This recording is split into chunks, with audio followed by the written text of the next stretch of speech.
Halo semuanya, perkenalkan saya Deni Danantum. Di sini saya dari Stika Santa Elizabeth Union. Di sini saya akan menjelaskan tentang asuhan keperawatan pada klien dengan diabetes mellitus. Apa sih diabetes mellitus itu? Diabetes mellitus atau DM adalah gangguan metabolisme yang secara genetis dan klinis termasuk heterogen dengan manifestasi berupa hilangnya toleransi karbohidrat. DM adalah gangguan metabolik kronik yang tidak dapat disembuhkan, tetapi dapat dikontrol, yang dikarakteristikan dengan ketidakadekuatan penggunaan insulin. Patofisiologi DM. Pengolahan bahan makanan dimulai di mulut, kemudian ke lambung, dan selanjutnya ke usus. Di dalam saluran pencernaan, itu makanan dipecah menjadi bahan dasar dari makanan itu. Karbohidrat menjadi glukosa, protein menjadi asam amino, dan lemak-lemak menjadi asam lemak. Ketiga zat makanan itu akan diserap oleh usus dan kemudian masuk ke dalam pembuluh darah dan diedarkan ke seluruh tubuh untuk dipergunakan oleh organ-organ di dalam tubuh sebagai bahan bakar.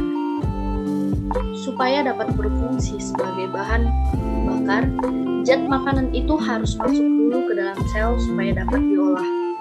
Di dalam sel, zat makan terutama glukosa dibakar melalui proses kimia yang rumit, yang hasil akhirnya adalah timbulnya energi. Proses ini disebut metabolisme. Dalam proses metabolisme itu, insulin memegang peran yang sangat penting, yaitu bertugas memasukkan glukosa ke dalam sel. Untuk selanjutnya, dapat dipergunakan sebagai bahan bakar. Insulin ini adalah suatu zat atau hormon yang dikeluarkan oleh sel beta di pankreas.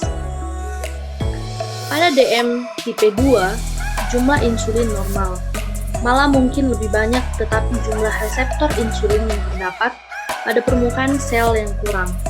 Reseptor insulin ini dapat diibaratkan sebagai lubang kunci pintu masuk ke dalam sel. Pada keadaan tapi lubang kuncinya yang kurang, hingga meskipun anak kuncinya atau insulin banyak, tetapi karena lubang kuncinya atau reseptor kurang, maka glukosa yang masuk ke sel akan sedikit, sehingga sel akan kekurangan bahan bakar atau glukosa, dan glukosa di dalam pembuluh darah. Manifestasi klinis atau gejala umum. Yang pertama itu ada poliuria, polidipsi, polifagia, penurunan BB atau berat badan, kelemahan, keletihan dan mengantuk, malaise, kesemutan pada ekstremitas, infeksi kulit dan pruritus, dan juga timbul gejala ketoasidosis dan samolin bila berat. Efek samping dari insulin. Efek samping insulin adalah penambahan berat badan yang mungkin diduga karena 3 penyebab. Insulin diketahui memiliki efek anabolik atau pembentukan tubuh. Ketika kontrol terdapat glikemia yang baik mulai dicapai karena adanya terapi insulin, sedikit gula yang hilang di dalam tubuh. Pengobatan insulin membuat orang merasa lebih baik.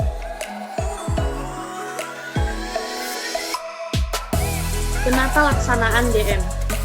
Yang pertama itu ada diet, yang kedua latihan, terapi, dan yang terakhir pendidikan kesehatan.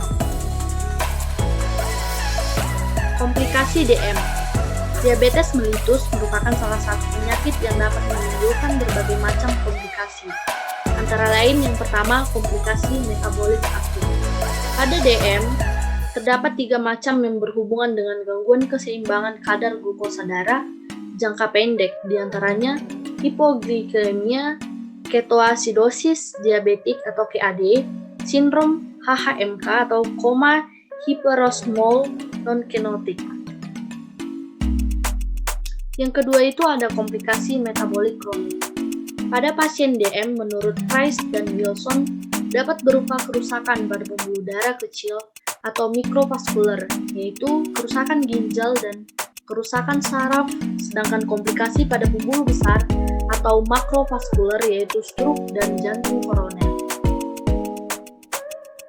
Baiklah teman-teman, cukup sekian pembahasan saya tentang DM ataupun diabetes mellitus. Semoga bermanfaat ya teman-teman. Terima kasih.